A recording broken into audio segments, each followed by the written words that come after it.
Buonasera e benvenuti al TG Sicilia. Vediamo subito il sommario di questa edizione. Agguato in pieno giorno a Canicattì, un 24enne catanese raggiunto da alcuni colpi di pistola davanti a un autolavaggio e caccia ai due aggressori. Siracusa ha scoperto un giro di alloggi popolari ceduti illecitamente dietro la gambizzazione di un 24enne. Chiusa l'indagine, 4 gli arresti. Ballottaggi per le amministrative. Tra 7 giorni 4 comuni tornano al voto per eleggere il sindaco. Scaduti i termini per gli apparentamenti, non mancano anomalie negli accordi. Madri equilibriste tra figli e lavoro. Sicilia ultima tra le regioni d'Europa per occupazione femminile. Solo il 30% delle donne ha un impiego. Carenza di servizi e di politiche per la famiglia tra le cause principali. Ad Agrigento le bellezze della Colimbetra in vetrina per la festa nazionale dei giardini che ha coinvolto oltre 200 parchi in tutta Italia.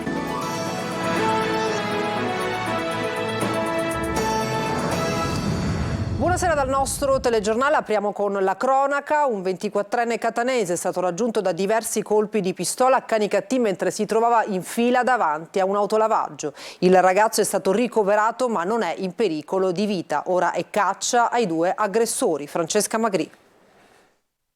Agguato in pieno giorno a Canicattì, intorno alle 13, un 24enne catanese, mentre era in fila con la sua vettura in un autolavaggio di via Capitano Ippolito, è stato colpito prima dal lancio di grosse pietre, poi da un'altra macchina gli hanno sparato addosso, gambizzandolo. Ad agire sono stati in due, a bordo di una berlina scura. Sono entrati in azione velocemente, avvicinandosi al ragazzo hanno esploso 7, forse addirittura 8 colpi. Il giovane incensurato, che si trovava nella cittadina dell'Agrigentino in visita a parenti, dopo l'aggressione è stato subito portato all'ospedale Barone Lombardo, dove i medici hanno riscontrato ferite da colpi di pistola alla coscia destra e alla tibia sinistra, ma fortunatamente non è in pericolo di vita. I due aggressori, quello che ha sparato e quello che era alla guida dell'auto, dopo l'agguato si sono immediatamente allontanati e sono scomparsi nel nulla, facendo perdere le proprie tracce. Del caso si stanno occupando i carabinieri, che hanno già avvisato la procura di Agrigento. Le ricerche dei due sono in corso in tutta la città di Canicattì e nei dintorni, oltre ai carabinieri in azione anche la polizia. Nel frattempo le forze dell'ordine stanno tentando di ricostruire quanto accaduto con l'aiuto di testimoni. Due notizie di cronaca. Un ragazzo di 15 anni è stato aggredito da 3 giovani in via Maqueda la scorsa notte a Palermo. I colpi ricevuti gli hanno provocato un forte trauma facciale e la perdita di alcuni denti. Il ragazzo ha vagato per diversi minuti con il volto insanguinato fino a quando è stato soccorso dai carabinieri nella zona del Teatro Massimo. A denunciare tutto è stata la sorella, che sui social ha chiesto ai testimoni dell'episodio di farsi avanti per cercare di risalire agli autori del ferimento del fratello. L'aspettata sotto casa alle 7 di mattina e poi l'ha colpita con calci e pugni, proculandole una ferita alla gamba. Vittima una ragazza di 21 anni aggredita dal fidanzato in via Siracusa a Palermo. Alcuni residenti e passanti hanno assistito alla lite e hanno chiamato i poliziotti. Il giovane è stato fermato. E continuiamo con la cronaca. Una casa popolare ceduta a 2 persone diverse da parte di una donna sarebbe la causa della gambizzazione di un 29enne a Siracusa un anno fa. Oggi le indagini nate per quell'episodio hanno portato all'arresto di 4 persone. Francesco Aloi. 7 giugno 2022. Nel rione Mazzarona, a Siracusa, un 29enne ai domiciliari viene gambizzato. Tutto parte da qui. Così i carabinieri indagano a fondo e scoprono che l'agguato è legato ad un giro di compravendita di case popolari. Oggi i militari hanno dato esecuzione all'ordinanza emessa dal GIP del Tribunale di Siracusa, indirizzata a 5 soggetti tra i 20 e i 39 anni. Mandante e 2 esecutori materiali dell'estorsione sono finiti in carcere. Per un altro sono scattati i domiciliari, per il quinto l'obbligo di dimora. Dietro al ferimento c'era quindi una richiesta di soldi. La casa popolare dove abitava il 29enne era stata venduta da una donna al prezzo di 3.000 euro. Una cessione fatta anche ad un'altra persona, che però non ha potuto prendere possesso dell'alloggio. Sarebbe stata proprio quest'ultima a mandare gli uomini a casa del giovane. Avevano chiesto 1.000 euro. Al suo rifiuto erano tornati armati. Come riferiscono i carabinieri del comando provinciale di Siracusa, la cosa inquietante è che il 29enne, nonostante il ferimento, sin da subito ha deciso di non collaborare. Una 46enne è morta e il marito e i loro 2 figli piccoli sono rimasti feriti la notte scorsa in un incidente stradale avvenuto a Bronte, nel Catanese. La donna era su un'auto guidata dall'uomo, un allevatore di Maniace, che per causa in corso di accertamento ha invaso la corsia di marcia opposta e si è schiantata contro un muro. La donna è morta sul colpo. Il guidatore, 48 anni, è stato trasferito nell'ospedale Cannizzaro di Catania. I 2 figli, un ragazzino e una ragazzina che hanno meno di 14 anni, sono stati ricoverati nell'ospedale di Bronte. I 3 non sono ritenuti in pericolo di vita. E cambiamo argomento. Domenica e lunedì prossimi si va ai ballottaggi in 4 comuni. È scaduto oggi il termine per definire gli apparentamenti per il secondo turno. Pochi gli accordi ufficializzati, ma non mancano intese anomale. Maglio Viola. Scadono i termini per gli apparentamenti in vista dei ballottaggi con i quali domenica 11 e lunedì 12 giugno si sceglieranno i sindaci di 4 comuni al di sopra dei 15.000 abitanti, nei quali l'elezione non è scattata al primo turno. Si tratta di un capoluogo di provincia, Siracusa, di 2 comuni del Catanese, Aci Sant'Antonio e Aci Reale, e di Piazza Armerina in provincia di Enna. Accordi fuori da ogni logica di coalizione a Siracusa, dove il candidato di rottura del centrodestra, Edi Bandiera, converge sul sindaco uscente di sinistra, Italia, piuttosto che apparentarsi con il candidato di centrodestra, la sua coalizione in teoria, Ferdinando Messina. Non c'è pace neanche a sinistra, dove non si chiude invece l'accordo che teoricamente sarebbe stato più naturale proprio fra Italia, sindaco uscente di sinistra, e il PD. Il sindaco punta a smarcarsi e a prendere da solo il premio di maggioranza e il PD invita i suoi ad andare al mare piuttosto che alle urne. Centrodestra unito invece ad Aci Sant'Antonio, dove Giuseppe Santamaria ha ufficializzato l'accordo con Antonio Scuderi della Lega e Antonio Di Stefano di Fratelli d'Italia, siglando l'apparentamento con la lista dei 2 candidati sindaci usciti di scena al primo turno. Santamaria dovrà affrontare Quintino Rocca, che resta con le liste che lo appoggiavano sin dall'inizio della partita. Ad Aci Reale il commissario provinciale di Forza Italia Marco Falcone ufficializza l'apparentamento della lista azzurri per Aci Reale con raggruppamento civico, quindi alla coalizione che sostiene il candidato a sindaco Roberto Barbagallo. Ma il candidato di centrodestra è Nino Garozzo, con 5 liste, fra cui Fratelli d'Italia, Lega e DC. Però nella coalizione c'è anche Sud Chiama Nord di Cateno De Luca, un'altra anomalia non da poco. A Piazza Armerina infine il ballottaggio è un fatto privato del centrodestra. Sarà infatti Nino Cammarata, sindaco uscente di Fratelli d'Italia, a sfidare al ballottaggio appunto Massimo Di Seri, candidato del deputato regionale di Forza Italia Luisa Lantieri, che è anche commissario del partito. A sostegno di quest'ultimo la lista della DC di Toto Cuffaro, che per una manciata di voti però non ha superato lo sbarramento del 5% previsto dal sistema elettorale proporzionale, un dato che può avere un peso importante al ballottaggio, visto che l'assenza di eletti potrebbe scoraggiare dal portare di nuovo alle urne i propri elettori. In Sicilia appena il 30% delle donne ha un lavoro. Secondo i dati di Eurostat si tratta del peggior dato tra le regioni europee. Tra le cause la carenza di servizi e di politiche adeguate e tante costrette a scegliere tra famiglia e impiego abbandonano. Emanuela Corsi. La carenza di servizi al sud penalizza il lavoro delle donne con figli e contribuisce all'inverno demografico. Nel 2022 la Sicilia è l'ultima tra le regioni europee per occupazione femminile. Solo il 30,5% delle donne tra i 15 e i 64 anni ha lavorato, a fronte del 64,8% medio dell'area euro. A soffrire, secondo i dati Eurostat, è in generale tutto il Mezzogiorno. Puglia, Calabria, Campania precedono l'isola in fondo alla classifica europea. Dati che vengono confermati anche dalla Fondazione Svimez, secondo la quale le più penalizzate sono le madri con figli in età prescolare. Carenza di servizi, come dicevamo, e politiche sociali inadeguate sono la causa principale del fenomeno. Noi abbiamo una conferma in questo senso anno dopo anno rispetto alle dimissioni volontarie, dimissioni che crescono sistematicamente. La motivazione è proprio quella della mancanza di una infrastrutturazione sociale. Non c'è assolutamente, l'idea da parte della politica da dove partire. Quello che registriamo, giusto per fare un esempio, è la questione del bonus sul bebè, ma si parla di 1.000 euro. Per le famiglie che hanno un ISEE di 3.000 euro, quindi il nulla. Si parla di mancati interventi assolutamente senza nessuna previsione di come accompagnare invece le donne nel mercato del lavoro. La Sicilia è per il 3° anno maglia nera. Senza interventi il rischio è che le donne, soprattutto le più giovani, siano costrette a scegliere ancora oggi tra la maternità e il lavoro, non potendo coniugare i 2 ambiti. Ancora oggi la donna si ritrova a questo eterno dilemma. Stiamo parlando di disuguaglianze proprio sono dei varchi enormi fra uomini e donne nella nostra regione. E se non si parte da là, come dire, la situazione resterà. Quello che è il mancato sviluppo regionale è quello dell'arretratezza femminile, che ne è il punto cardine. La crescita dell'occupazione femminile, secondo gli studi, risulta fondamentale anche per evitare il crollo della forza lavoro e dell'economia. A Palermo dopo 2 anni riapre Villa Niscemi, la sede di rappresentanza del comune era stata chiusa per legionella. Tanti cittadini ne hanno approfittato per riappropriarsi di un luogo di grande attrazione turistica. Marco Gullà.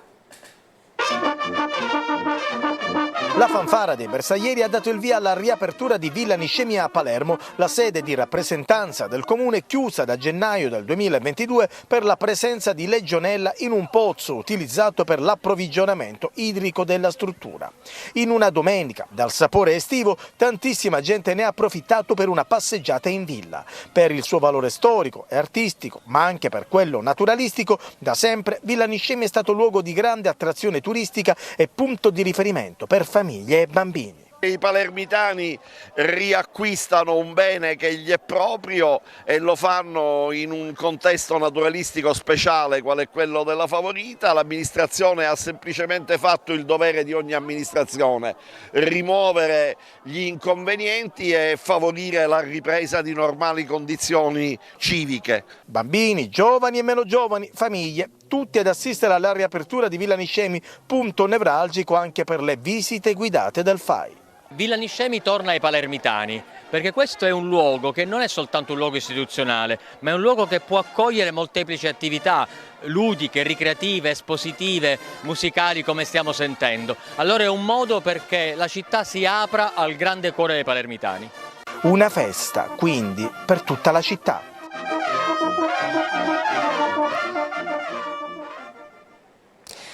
Anche Agrigento ha ospitato la Festa Nazionale dei Giardini, patrocinata dal Ministero della Cultura. Alla manifestazione, che ha coinvolto oltre 200 siti in tutta Italia, ha partecipato il Giardino della Colimbetra. Davide Sarto.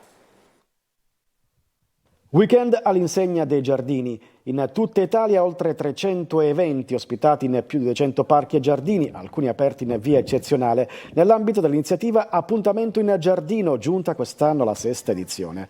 La manifestazione è promossa dall'Associazione Parchi e Giardini d'Italia con il patrocinio anche del Ministero della Cultura. In Sicilia partecipa all'iniziativa il Giardino della Colimbetra, gestito dal FAI, un raro gioiello archeologico e agricolo. Un luogo straordinario coltivato in una piccola valle tra il Tempio dei Dioscuri e il Tempio di Vulcano, che racchiude i colori, i sapori e i profumi della terra di Sicilia e racconta con i suoi reperti e i suoi ipogei, scavati 2500 anni fa, la storia dell'antica Akragas. Il Giardino della Colimbetra rappresenta il perfetto esempio di giardino del Mediterraneo. Qui sono presenti 1600 piante. Abbiamo poi il 40% della nostra vegetazione che è costituita da agrumi, alcuni dei quali hanno un patrimonio genetico estremamente raro. Abbiamo ad esempio 13 varietà di arance, ma abbiamo anche tutti gli elementi tipici della macchia mediterranea: il carrubo, i pistacchi, gli ulivi, i mandorli. La Colimbetra è un insieme di paesaggi naturali e coltivati, quindi opera dell'uomo, che esprimono quella bellezza travolgente che riesce a commuovere i nostri visitatori. L'iniziativa ha riscosso successo ed il Giardino della Colimbetra ha registrato il pienone di turisti.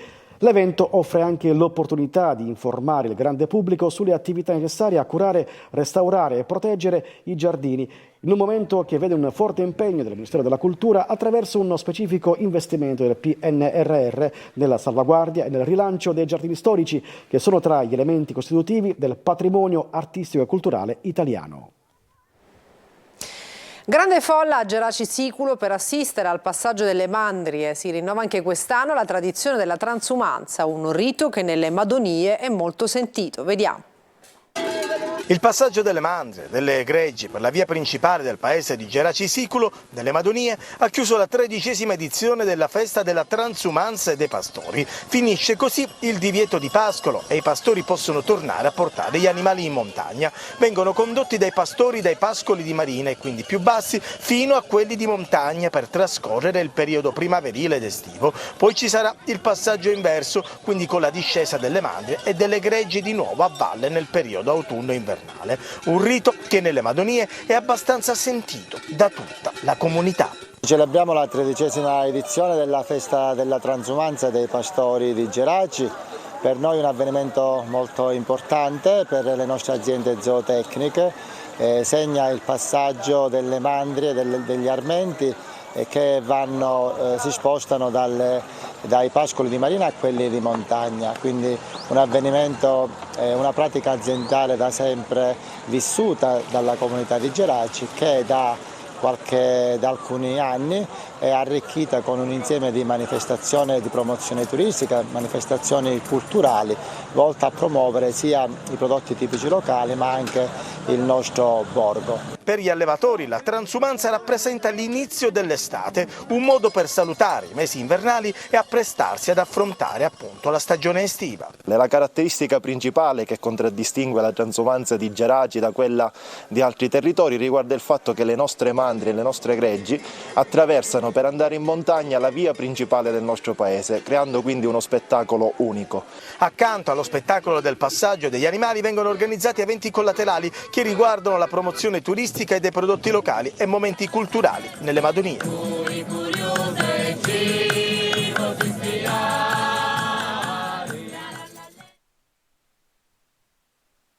Dei Modà, dopo la tappa di Taormina, la band milanese ha aperto la stagione dei grandi concerti nella suggestiva cornice del Teatro della Valle dei Templi. Davide Sarto.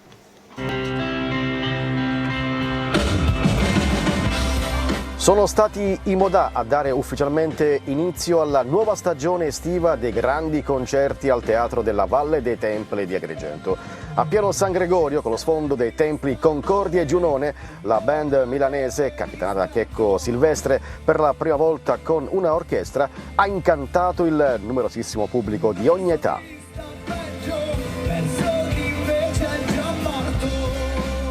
Oltre 2 ore di concerto pop rock sinfonico che spazia dalle sonorità dell'orchestra a quelle di una poderosa band rock. Sul palco del tour i Modà festeggiano 20 anni di carriera. Il tour è inoltre l'occasione per festeggiare un'altra importante ricorrenza per la band, i 10 anni dalla pubblicazione di Gioia, album certificato 5 volte platino che ha segnato un importante punto di svolta nella storia del gruppo.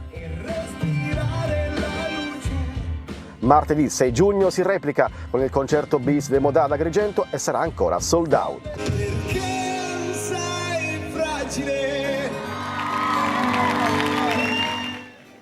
Ci fermiamo per qualche minuto, torniamo tra pochissimo, non mancate.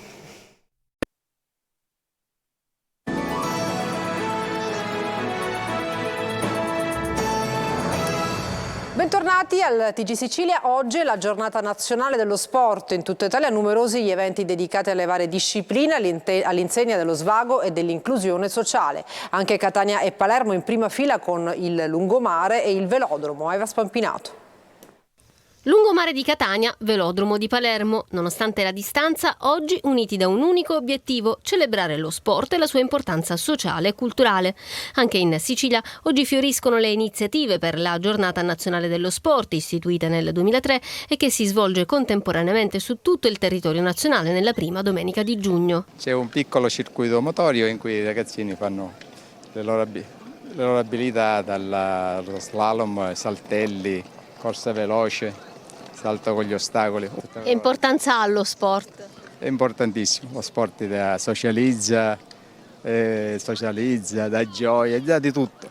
Scacchi, balli di gruppo, pesi, atletica, judo. Il Prato Verde del velodromo di Palermo ha accolto l'iniziativa promossa dal CONI. Il velodromo riapre proprio per lo sport in questa magnifica giornata che, come abbiamo detto, non è solo sport ma anche prevenzione per la salute e socialità, e stare insieme, dove lo sport diventa soprattutto inclusione sociale.